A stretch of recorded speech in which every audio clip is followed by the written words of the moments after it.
जरा सोचिए, क्या हो अगर भारत के क्लीन एनर्जी फ्यूचर की चाबी कोयले में छिपी हो। सुनने में थोड़ा अजीब लगता है ना? लेकिन आज हम इसी हैरान कर देने वाले कनेक्शन को समझने की कोशिश करेंगे। जब भी भारत के एनर्जी ट्रांजिशन की बात होती है तो कहानी अक्सर कुछ ऐसी शुरू होती है। एक शानदार कामयाबी की कहानी। हर तरफ रिकॉर्ड स्पीड से सोलर पैनल लग रहे हैं। लेकिन इस चमकती तस्वीर के पीछे एक पहेली भी है, एक गहरा विरोधाभास। और ये एक ऐसा सवाल है जो भारत के पूरे एनर्जी फ्यूचर की दिशा तय कर सकता है। तो चलिए सीधे मुद्दे पर आते हैं और इस विरोधाभास की जड़ तक पहुंचते हैं, क्योंकि सच तो यह है कि इसे समझना एक बहुत बड़े क्लाइमेट सोल्यूशन का दरवाजा खोलने जैसा है। ये बिल्कुल वैसा ही है जैसे कोई एक पैर एक्सेलरेटर पर रखे और दूसरा ब्रेक पर। देखिए, एक तरफ तो भारत रिन्यूएबल एनर्जी में दुनिया का लीडर बन रहा है, लेकिन दूसरी तरफ वो दुनिया के सबसे ज्यादा प्रदूषण फैलाने वाले ईंधन यानी कोयले पर अपनी पकड़ और मजबूत कर रहा है। अब सबसे मजेदार बात क्या है पता है?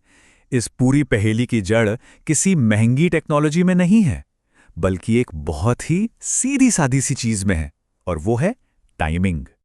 तो दिक्कत आखिर है कहां? अच्छा, ये पहला चार्ट देखिए। ये सोलर पावर जनरेशन का एक टिपिकल दिन दिखाता है, और इसमें कोई हैरानी की बात नहीं है। हम सब जानते हैं कि सोलर पावर दोपहर के वक्त, मतलब जब सूरज सिर पर होता है, तब सबसे ज्यादा बनती है। और बस यहीं से सारी कहानी उलझ जाती है, क्योंकि जब ज्यादातर लोग सबसे ज्यादा बिजली इस्तेमाल करते हैं, शाम को ऑफिस से घर आकर लाइट जलाते हैं, टीवी चलाते हैं, खाना बनाते हैं, उस वक्त तक सूरज डूब चुका होता है। जो असली डिमांड पीक है वो शाम को आती है। तो मतलब पूरी समस्या की जड़ क्या है? बस ये गैप। एक तरफ है वो समय जब हमारे पास सबसे सस्ती, सबसे साफ बिजली होती है, और दूसरी तरफ है वो समय जब हमें उसकी सबसे ज्यादा जरूरत होती है, और इन दोनों के बीच तालमेल ही नहीं है। और इस वजह से हमारा ग्रिड एक बड़े ही अजीब से चक्र में फंस जाता है। सोचिए, दोपहर में हम मुफ्त की सोलर एनर्जी को यूं ही बर्बाद होने दे रहे हैं, और फिर उसी शाम की डिमांड पूरी करने के लिए महंगा, प्रदूषण फैलाने वाला कोयला जला रहे हैं। तो सवाल यह है कि इस चक्र को तोड़ा कैसे जाए। चलिए अब इसके समाधान की तरफ बढ़ते हैं। तो जाहिर सी बात है, अगला सवाल यही होगा कि सोलर सप्लाई और हमारी डिमांड के बीच की इस खाई को कैसे भरा जाए, इस टाइमिंग के मिसमैच को कैसे ठीक किया जाए। इसका जवाब एक कॉन्सेप्ट में है जिसे कहते हैं ग्रिड फ्लेक्सिबिलिटी। आसान भाषा में कहें तो ये हमारे पावर ग्रिड के लिए एक तरह का स्मार्ट अपग्रेड है। एक ऐसा अपग्रेड जो इसे ज्यादा समझदार और हर सिचुएशन के लिए तैयार बनाता है। इसे ऐसे समझिए कि हम ग्रिड को 3 नई सुपर पावर्स दे रहे हैं। पहली, एनर्जी को स्टोर करने की ताकत, बिल्कुल पानी की टंकी की तरह। दूसरी, डिमांड को फ्लेक्सिबल बनाने की समझ, मतलब बिजली का इस्तेमाल उन घंटों में करना जब धूप तेज हो। और तीसरी, ऐसा पावर जनरेशन जो रिन्यूएबल्स के साथ एक टीम की तरह काम कर सके। और इसका असर वो वाकई में बहुत बड़ा हो सकता है। ये फ्लेक्सिबिलिटी एक मल्टीप्लायर इफेक्ट की तरह काम करती है, जिससे भारत जितनी रिन्यूएबल एनर्जी आज इस्तेमाल कर रहा है उसे 3 गुना तक बढ़ा सकता है। सोचिए, इसका मतलब है कम कोयला, साफ हवा और एक कहीं ज्यादा भरोसेमंद एनर्जी सिस्टम। अब जरा इन आंकड़ों पर नजर डालिए। ये एक बहुत बड़े क्लाइमेट बेनिफिट में तब्दील हो जाता है। एक फ्लेक्सिबल ग्रिड से हर साल लगभग 750 मिलियन टन CO2 उत्सर्जन को रोका जा सकता है। अंदाजा लगाने के लिए ये इतना है जैसे 10 साल के लिए 85 करोड़ से ज्यादा कारों को सड़कों से हटा दिया गया हो। ये बहुत बड़ा नंबर है। लेकिन एक मिनट रुकिए, क्या हो अगर हम इस पूरी समस्या को ही गलत एंगल से देख रहे हों?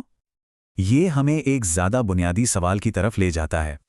सूरज की एनर्जी को स्टोर करके अपनी 9 से 5 की जिंदगी में फिट करने के बजाय क्यों ना हम अपनी जिंदगी को ही सूरज के हिसाब से ढाल लें, मतलब जब एनर्जी उपलब्ध हो तभी उसका इस्तेमाल करें।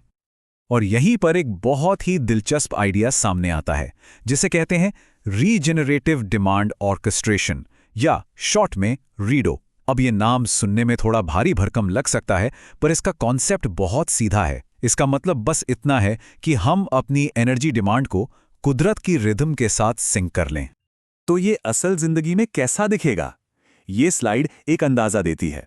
हमारी आज की कोयले पर चलने वाली 9 to 5 की जिंदगी के बजाय एक ऐसी दुनिया की कल्पना कीजिए जहां हमारा काम सोलर पीक के हिसाब से हो, जहां इलेक्ट्रिक गाड़ियां रात में कोयले से नहीं बल्कि दिन में ऑफिस की पार्किंग में मुफ्त की धूप से चार्ज हों। ये सिर्फ काम के घंटों की बात नहीं है, ये हमारे जीने के तरीके को रीडिज़ाइन करने जैसा है। बड़ी बड़ी इंडस्ट्रीज दिन में सस्ती सोलर पावर पर अपनी पूरी क्षमता से चलें। बिल्डिंग्स को दिन में ही प्री कूल कर लिया जाए।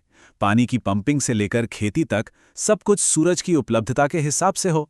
मतलब हम सोलर एनर्जी के पीक को एक प्रॉब्लम नहीं बल्कि अपना सबसे बड़ा मौका बना लें। तो आखिर में बात इस एक सोच पर आकर रुकती है कि सबसे बेहतर समाधान शायद प्रकृति की लय से लड़ना नहीं, बल्कि उसके साथ ताल से ताल मिलाना है, उसके साथ डांस करना है। और असली सवाल ये है कि क्या हम ये नए स्टेप्स सीखने के लिए तैयार हैं?